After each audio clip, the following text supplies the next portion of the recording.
After discussing types of elimination reactions like E1, E2, even CB, and different type of products formed Hoffman or Sidzebs, now let's talk about something. If you are having an alkyl halide and if you treat that with a base or nucleophile, right? At times it shows or it gives nucleophilic substitution reaction. At times it gives elimination reaction. So what are the possibilities of formation of different type of product? कब substituted product मिलेगा, कब आपको eliminated product मिलेगा, तो वो conditions हम एक बार discuss कर लेते हैं. Sir next topic is nucleophilic substitution versus elimination. कौन प्रोडक्ट डोमिनेट करेगा? तो अगर हम ये दोनों ही रिएक्शंस देखें तो रिएक्शन कौन डिसाइड करेगा? फैक्टर्स विच डिसाइड, जो डिसाइड करेंगे वो क्या क्या फैक्टर्स हैं बेटा? First one, nature of RX, उस पर तो डिपेंड करेगा आरएक्स का nature. Second, nature of base और न्यूक्लियोफाइल, जो हम यूज़ कर रहे हैं बेस या न्यूक्लियोफाइल, उसके ऊपर डिपेंड करेगा, उसके साइज पे भी और उसके स्ट्रेंथ पे भी, दोनों पे डिपेंड करेगा.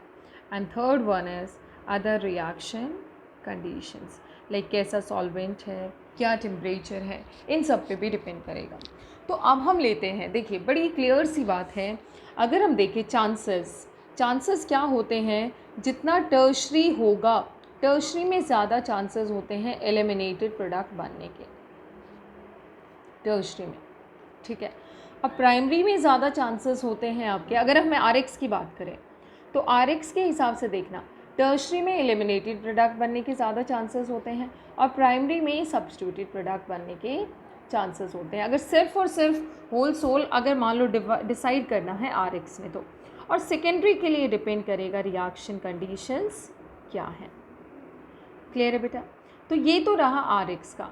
अगर हम बात करते हैं बेस की, अगर या न्यूक्लियोफाइल की, देखो अगर कोई बहुत स्ट्रॉन्ग बेस है, ठीक है, तो बहुत स्ट्रॉन्ग बेस किसको फेवर करेगा? एलिमिनेशन.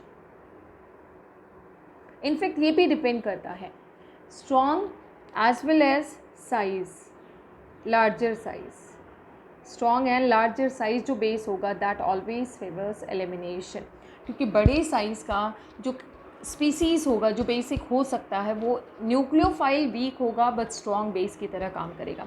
स्ट्रॉन्ग बेस हो, लार्जर साइज न्यूक्लियोफाइल हो, ये दोनों ही किसको फेवर करेंगे बेटा? एलिमिनेशन को फेवर करेंगे. तो अगर हम देखें एलिमिनेशन या फिर सब्स्टिट्यूशन, तो सारी कंडीशंस मिलकर डिसाइड करेंगे. तो अब हम एक एक करके डिस्कस करते हैं. जिस सपोज करिए प्राइमरी एल्काइल हैलाइड का केस लेते हैं हम लोग. प्राइमरी एल्काइल हैलाइड में जनरली आपको पता है कि अगर मान लो मैकेनिज़्म होना है SN1, तो क्या बनता है उसमें? कार्बोकटायन. मैकेनिज़्म होना है E1, तो उसमें भी क्या बनता है? कार्बोकटायन. तो इन दोनों में तो बनता है कार्बोकटायन, लेकिन प्राइमरी एल्काइल हैलाइड में तो कार्बोकटायन बनेगा प्राइमरी, जो कि बहुत ज़्यादा स्टेबल नहीं होता. So because primary carbocation is not much stable, बहुत ज़्यादा स्टेबल नहीं होता. So the product formed is according to, किसके हिसाब से होगा? या तो SN2 होगा या फिर E2 होगा. इन दोनों के हिसाब से प्रोडक्ट बनेगा. भाई SN1 भी नहीं हो सकता है, E1 भी नहीं हो सकता, क्योंकि दोनों में क्या बनता है? कार्बोकटायन बनता है. तो पहली चीज़ तो क्लियर हुई. तो प्राइमरी एल्काइल हैलाइड का एक एग्जाम्पल ले लेते हैं, CH3 CH2 Cl. Let's say you are having this alkyl halide. अगर हम इसको ट्रीट करते हैं एक्वस KOH, ठीक है, एक्वस KOH से ट्रीट करेंगे तो हमारा प्रोडक्ट मिलेगा CH3 CH2 OH, SN2 mechanism को फॉलो करते हुए सब्स्टिट्यूटेड प्रोडक्ट मिला. Same way CH3 CH2 Cl, अगर हम इसको और थोड़ा स्ट्रॉन्ग बेस से ट्रीट करते हैं, यानी कि एल्कोहलिक KOH, तो मैकेनिज़्म क्या होगा बेटा? E2, और E2 के हिसाब से हमें क्या प्रोडक्ट मिल जाएगा? CH2 double bond CH2. यहाँ से निकल के चला जाएगा आपका KCl, और यहाँ से निकल के चला जाएगा HCl।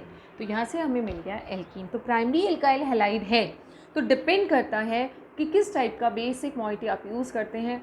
वीक बेस है तो SN2, स्ट्रॉन्ग बेस है तो एलिमिनेटेड। इसमें SN2 मैकेनिज्म होगा और इसमें E2 मैकेनिज्म होगा। अब हम बात करते हैं, ये तो हो गया प्राइमरी, क्लियरली है, बिल्कुल क्लियर कट केस है। Now let's talk about secondary RX, secondary alkyl halide. तो सेकेंडरी एल्काइल हैलाइड में अगेन वो who is going to decide, secondary alkyl halide में आपका जो बेस होगा या जो न्यूक्लियोफाइल होगा वो डिसाइड करेगा कि प्रोडक्ट क्या बनेगा। जैसे हमने ले लिया है secondary alkyl halide CH3 CH Br CH3, ये सेकेंडरी एल्काइल हैलाइड है बेटा। अगर हम इसको ट्रीट करते हैं वीक बेस से, let's treat it with a weak base CH3 COO negative. So अगर हम एक वीक बेस यूज़ करते हैं CH3 COO नेगेटिव, तो उस केस में क्लियरली जो हमें प्रोडक्ट मिलेगा that will B substituted product, और वो क्या होगा बेटा CH3 CH, इसके साथ जुड़ जाएगा OCO CH3 Br की जगह NCH3, 100% प्रोडक्ट हमें ये मिलेगा, राइट। और अगर यहीं पे हम एक स्ट्रॉन्ग बेस यूज़ करते हैं CH3 CH2O नेगेटिव, तो जब हम इसको स्ट्रॉन्ग बेस के से ट्रीट करेंगे तो प्रोडक्ट क्या मिलेगा CH3 CH double bond CH2, eliminated product majorly हमें मिलेगा 80%, और दूसरा जो सब्स्टिट्यूटेड मिलेगा वो कितना मिलेगा बेटा, दैट विल बी रिमेनिंग 20%। तो जब हम सेकेंडरी एल्काइल हैलाइड के प्रोडक्ट्स लिखते हैं तो हम अक्सर सब्स्टिट्यूशन रिएक्शंस में सब्स्टिट्यूशन लिख देते हैं, लेकिन वहाँ पे सब्स्टिट्यूशन के साथ साथ क्या मिलता है, हमें एलिमिनेटेड प्रोडक्ट भी मिलता है, और टर्शरी में तो मेनली मिलता ही एलिमिनेटेड है अगर थोड़ा भी स्ट्रॉन्ग बेस है तो। सो ये हो गया है आपका 80% एंड दिस वन इज़ 20%। तो अगर सेकेंडरी की बात करें, सेकेंडरी RX को अगर हम ट्रीट करते हैं वीक बेस से, तो वीक बेस से ट्रीट करने से तो हमें कैसे प्रोडक्ट मिला, ऐसे न्यूक्लियोफिलिक सब्स्टिट्यूटेड, और स्ट्रॉन्ग बेस से ट्रीट करके हमें कैसे मेजर प्रोडक्ट आपका क्या मिलता है बेटा, एलिमिनेटेड प्रोडक्ट, यानी कि एल्कीन, ठीक है, और मोस्ट सब्स्टिट्यूटेड एल्कीन बनेगा। नेक्स्ट है आपका tertiary alkyl halide, tertiary RX। तो अगर हम बात करते हैं टर्शरी RX की, तो टर्शरी RX के केस में मेनली जो हमारा प्रोडक्ट होता है वो क्या होता है बेटा, मेनली हमारा प्रोडक्ट होता है एल्कीन। तो मान लीजिए आपके पास टर्शरी ब्यूटाइल क्लोराइड है, टर्शरी ब्यूटाइल ब्रोमाइड है, सो टर्शरी ब्यूटाइल ब्रोमाइड ये है। टर्शरी ब्यूटाइल ब्रोमाइड को अगर हम ट्रीट करते हैं वीक बेस से, राइट, लाइक एक्वस KOH आपने ले लिया है, OH नेगेटिव, वीक बेस अगर ले लिया है हमने, तो प्रोडक्ट आपका क्या बनेगा CCH3 CH3 CH3, और क्या जुड़ जाएगा इसमें OH। So this is substituted product, लेकिन इसके साथ ही कैसा प्रोडक्ट मिलेगा हमें, एलिमिनेटेड प्रोडक्ट भी मिलेगा CH3 CH3 double bond CH2, और यहाँ पे हमारा मेजर प्रोडक्ट ये होगा। बट अगर इसी को हम ट्रीट करते हैं एक strong base let's say C2H5O negative से, सो उस केस में in the presence of ethanol, वहाँ पे हमारा मेजर प्रोडक्ट क्या होगा, एल्कीन, यानी eliminated product CH3 double bond CH2, that will be the major product हमें यहाँ से मिलेगा, ठीक है। और माइनर प्रोडक्ट आपका सब्स्टिट्यूटेड बहुत रेयरली, तो ये अप्रॉक्सीमेटली आपका 97% प्रोडक्ट हमें ये मिलता है यहाँ से। सो ये हुआ सब्स्टिट्यूशन वर्सेस एलिमिनेशन, किस केस में आपको क्या प्रोडक्ट मिलने के चांसेस हैं। टर्शरी एल्काइल हैलाइड में मोस्ट ऑफ द टाइम क्या होता है आपका, एलिमिनेटेड प्रोडक्ट, और क्योंकि टर्शरी कार्बोकेटाइन ज़्यादा स्टेबल है तो यहाँ जो मैकेनिज्म फॉलो होता है इधर E1 और SN1, ये दोनों मैकेनिज्म यहाँ पे फॉलो होते हैं। जैसे प्राइमरी में क्लियरली कौन सा होता है, E2 या SN2, सेकेंडरी में डिपेंड करता है रिएक्शन कंडीशंस क्या है।